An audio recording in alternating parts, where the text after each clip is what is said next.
Stark reminder of the gun violence plaguing New York City, especially young New Yorkers. A gunman, just 11 to 13 years old, seen in this video moments before he allegedly opened fire at a playground in the Bronx last Thursday.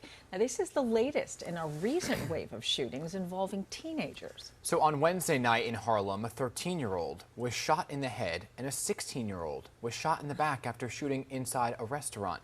Now, this as the latest stats on gun violence from the NYPD show a slight increase in shootings from the same time last year. Now, we're joined this morning by a member of the city's crisis management team who's on the front lines trying to end this cycle of violence, Erica Ford, founder of Life Camp. So good morning to you. Welcome back to the Pix More News. Thanks for being here, Erica. Good morning. So, Erica, it was only 3 short years ago that New York City was considered the safest big city in the country, right? We've talked Correct. a lot about the pandemic possibly being to blame for a rise in gun violence, a sea of guns that have been coming from the South. What do you attribute what we're seeing right now play out on the streets, especially within teenagers, to?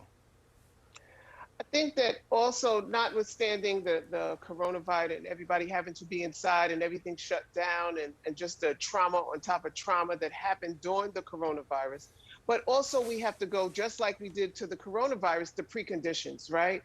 That the influx of resources were not at the extensive rate that it should have been to help turn this cycle around when we had that tremendous amount of success.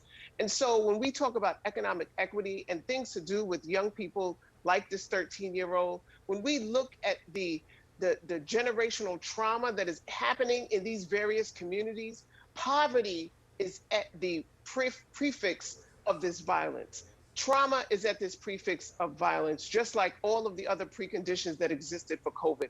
And so we must deal with those preconditions in order to really fundamentally change the outcome of this great success of work. Yeah, a lot of lack of programming, a lot of lack of resources. In a recent press conference, the Bronx District Attorney, Darcel Clark, made a passionate plea for help in curbing the violence among young people. And here's what she had to say, and then we'll talk to you about that. These kids must be held accountable if they carry a loaded gun. It cannot be treated like a petty, non-violent crime, because it's not. We need to re-examine the gun laws, and we need to re-examine the raise the age laws. Now, I know we can't possibly prosecute our way out of all of this. We need prevention. Prosecution should be the last resort. Please, I'm begging, we must do whatever we can to save our children, and we got to do all that we can to save our neighborhoods.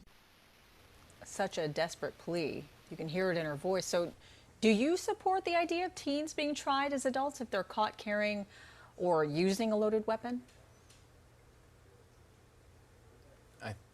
We have to stop. Go ahead. We can hear you. Okay.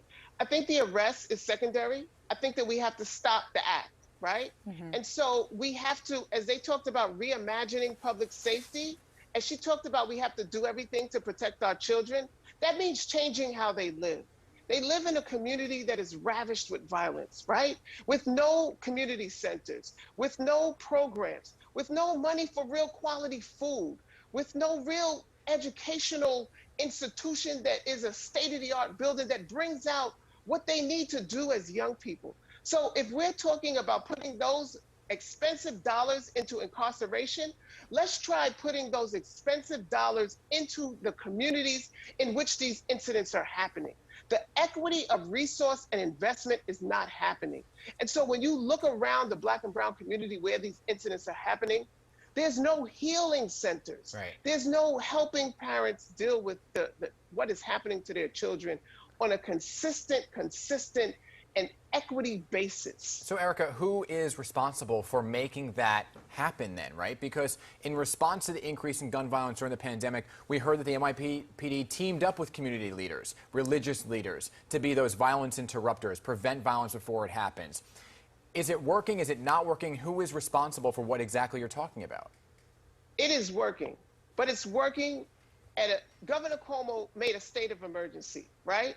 When he made that state of emergency, fundamentally nothing changed, right? Because it's not really in the heart and minds of our government a state of emergency. This is not an urgent matter for Black and brown kids. And so the influx of these resources and dollars, when we had a meeting with the office, with the mayor's office and the police, the partnership happened like 4 months later, right? And so it can't take that long.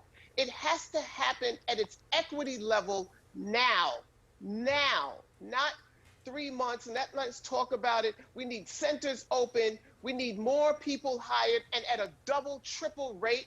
We need equity in resources. We are talking about people who don't have the same resources that you're talking about to arrest and criminalize and lock up.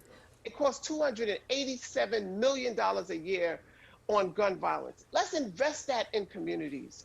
Let's look at alternates to this whole situation. Erica, I think the bottom line is we need to be more proactive and not reactive. Thank you so much, Correct. Erica Ford, for joining us this morning. We appreciate your time. Always good to see you.